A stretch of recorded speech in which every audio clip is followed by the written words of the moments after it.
surveillance video of knock-knock burglars caught in the act. Los Angeles, the city of lights, of glamour, and of secrets. On a quiet January afternoon in 2017, in the upscale neighborhood of Woodland Hills, a body was found lying near the pool of a luxury home. The victim was Fabio Sementilli, a world-renowned hairstylist. His body bore multiple stab wounds to the back, and his face was frozen in an expression of terror in his final moments. At first glance, it looked like a home invasion gone wrong. Fabio's Porsche was missing. Police suspected a robbery that escalated into violence, but something didn't sit right. There were no signs of forced entry, no broken windows, and the missing vehicle, found shortly after, parked neatly just a few miles away. Fabio wasn't just any man. He was a beloved figure in the beauty industry, a global educator for Wella, a mentor to thousands, and a husband and father of 3. To his friends and peers, he was the kind of man who always had a smile, always had time for others. His death rocked not just his family, but an entire professional community. A tragedy, yes, but one that would soon unravel into something far darker. Because as the investigation progressed, detectives began to realize this wasn't a robbery at all. This was a betrayal. And at the center of it stood someone Fabio trusted with his life, his own wife. If you're watching Echoes of the Court, don't forget to subscribe for more true crime breakdowns where justice meets the shadows.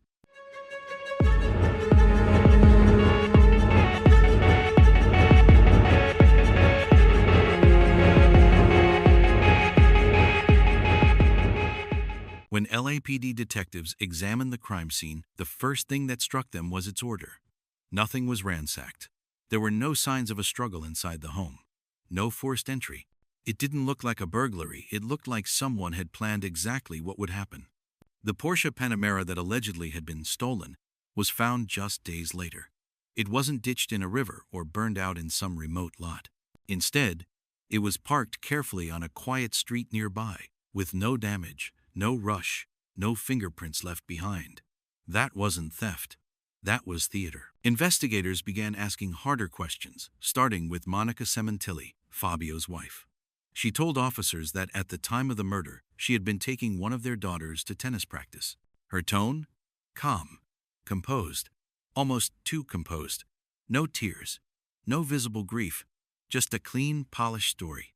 But when detectives pulled her phone records, things began to unravel. Monica had been in frequent contact with a man named Robert Baker, a personal trainer, former MMA fighter, and someone Fabio knew only casually. But the phone logs didn't show casual communication. They revealed intimate, obsessive exchanges, texts filled with longing, affection, and secrecy. The affair had lasted at least 18 months. Even more chilling, the day after Fabio's funeral, Monica and Robert exchanged messages like, "Our dream is finally happening," and "We're free now." To detectives, that sounded more like celebration than mourning. Location data placed Robert near the crime scene around the time of Fabio's murder. DNA evidence from the house, subtle but damning, matched Robert's profile. Still, the most horrifying truth wasn't in the bloodstains or the broken timeline. It was this. Monica knew. She knew about the plan to kill her husband. She didn't stop it. She didn't warn him. She stood by silent while the man who trusted her most walked unknowingly into the arms of death. As detectives peeled back the layers of Monica and Robert's relationship, what they found wasn't just infidelity. It was premeditation, a murder planned like a business deal, calculated to the minute. Robert Baker wasn't just a jealous lover. With his background in mixed martial arts and years as a personal trainer, he had both the physical capability and the confidence to execute a violent attack. But the truly disturbing part was how methodically he and Monica designed their plan. Text messages recovered from Monica's phone painted a roadmap of the murder. She and Robert discussed Fabio's daily routine when he'd be home alone, what exits were least visible, how to get around the house's security system. At one point, Monica texted, "Gate will be unlocked. He's alone today." And it was true. Just a week before the murder, Monica had disabled parts of the home's security cameras. The side gate, typically locked, was left open on the afternoon of the 23rd of January. Monica ensured she had an alibi, taking one daughter to a tennis lesson. Everything was ready. Robert entered the home from the back. Fabio, likely relaxing after work, never saw it coming. He was stabbed over a dozen times in the back and neck, suggesting a Blitz-style ambush. No warning, no struggle, just precise, lethal violence. Then, in an effort to disguise the motive, Robert took Fabio's Porsche and drove it several miles before abandoning it in a residential area. It was a deliberate misdirection meant to suggest a botched robbery, not a planned hit. What Monica did next was equally chilling. She played the grieving widow. She organized the funeral. She held her children. She cried in front of cameras and thanked supporters. But even as she wept, she was texting Robert from hotel rooms, making plans, and discussing the $1.6 million life insurance payout she expected to receive. Fabio had loved Monica deeply.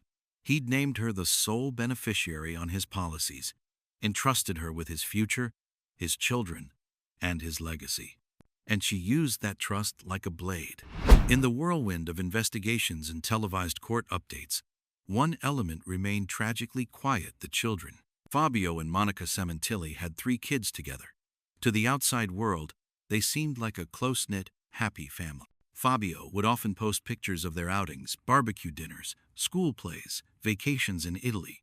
He was a hands-on father, the kind who'd rearrange international travel just to make it to a parent-teacher conference. His world revolved around his family. But when the truth surfaced that their mother had known about, and possibly orchestrated, the brutal killing of their father, everything shattered.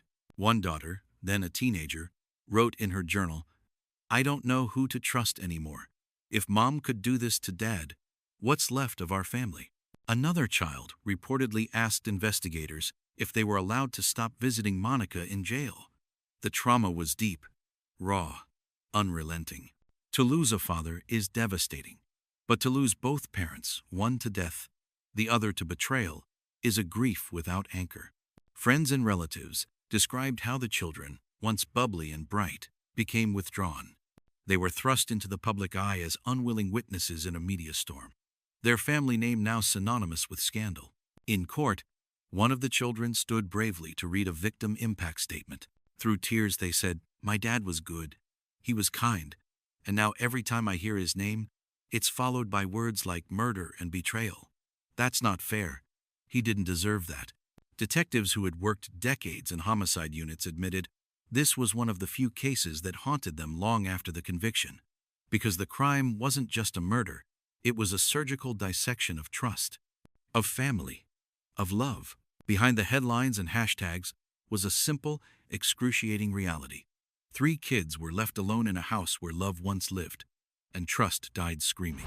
In May 2017, Monica Sementilli and Robert Baker were formally charged with first-degree murder with special circumstances, namely, murder for financial gain and premeditation. The headlines came fast and furious. Wife plotted to kill hair guru for $1.6 million rupees payout. Murder by design in Woodland Hills. But what unfolded in the courtroom was even more disturbing than the press had imagined. The prosecution's case was airtight.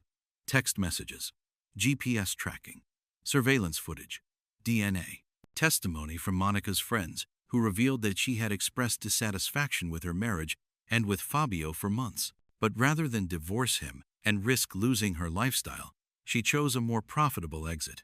Robert Baker was painted as the executioner, but the real strategist, the silent puppeteer, was Monica. Prosecutors showed how she had manipulated the family schedule, cut off security systems, and helped stage the false narrative of a home invasion. In court, Monica wore the mask of control. Neat black dress, subtle makeup, soft-spoken answers. But underneath that composure was something chilling. When asked why she never warned her husband, never called 911, never tried to stop the attack, she simply said, "I didn't think it would go that far." Robert, facing the overwhelming mountain of evidence, took a plea deal. In exchange for avoiding the death penalty, he admitted guilt and accepted life in prison without parole. In his signed confession, he stated that Monica had initiated the plot. She had told him that divorce wasn't an option, not financially, not publicly, and that the only way they could be free was if Fabio wasn't around. In a particularly gut-wrenching moment during trial, a former colleague of Fabio took the stand and said, If you knew Fabio, you'd know he didn't have a cruel bone in his body. He lifted people up. He made them feel beautiful. And now, he's gone betrayed by the person he trusted most. The jury deliberated quickly. Monica Sementilli was found guilty and sentenced to life in prison without the possibility of parole, the same fate Robert had already sealed. Justice, on paper, had been served, but in reality, it felt like a band-aid over an open wound. To the world of beauty and hairdressing, Fabio Sementilli was more than a name, he was a movement. Born in Toronto to Italian immigrants, Fabio had picked up scissors at age 16 and never put them down. His career was meteoric, but not fueled by ego, fueled by a deep love for the craft and for the people it touched. He became a global educator for Wella, traveling the world to teach advanced techniques, mentor rising stars, and inspire stylists from Milan to Mexico City. He didn't just cut hair, he elevated it into an art form and helped thousands find dignity, purpose, and even income through the trade. Fabio's legacy was not in wealth or accolades, but in people. People who credited him with giving them a career, a second chance, or the confidence to believe in themselves. He was the kind of man who'd stay an extra hour to help a struggling student backstage, or give a homeless man a haircut and a warm coat without saying a word about it. After his death, the beauty community went into mourning. Stylists held candlelight vigils in Los Angeles, Toronto, and New York. Hair shows paused for moments of silence. The industry lost a mentor, a role model, a friend. In his honor, colleagues and friends established the Fab Life Fund, a scholarship program to help disadvantaged youth access training in cosmetology. For many, it was a way to let Fabio's spirit live on, not in sorrow, but in opportunity. And yet, the contrast was cruel. While Fabio was empowering others, someone in his own home was plotting his destruction. The very family he built had become the staging ground for his downfall. His name, once featured in beauty magazines, was now printed in police reports. His face, once lit up in backstage selfies, now appeared in courtroom slideshows. His legacy had not been extinguished, but it had been hijacked by betrayal. Still, in every salon where a student practices what Fabio once taught, in every scissor held with purpose and pride, his story whispers, kindness matters, integrity matters, and no betrayal can silence a life lived with love. The courtroom doors closed. The verdicts were read. 2 life sentences without parole. On paper, justice was served. But for many who knew Fabio Sementilli, that verdict felt like too little, too late. His children had been left without a father. His community had lost a leader. And the woman who once shared his bed had helped orchestrate his murder. Even behind bars, Monica's betrayal remained a wound that couldn't be stitched up by any judge's gavel. Could a prison sentence ever truly balance the scales of what was taken? Could a confession, however detailed, undo the trauma of trust being weaponized? In the silence after the trial, Fabio's loved ones were left to wrestle with questions that no court could answer. Why didn't Monica just leave him? Why didn't anyone notice the signs? How can someone smile at your birthday dinner while planning your funeral? Fabio's case stands as a haunting reminder that the most dangerous lies aren't whispered by strangers, they're spoken by people who say they love you. That evil can wear perfume, kiss your cheek, and tuck your children into bed. And that sometimes justice, real justice, isn't found in punishment, but in prevention. What if someone had asked Monica the right questions? What if Robert had been stopped before the plan turned into a body?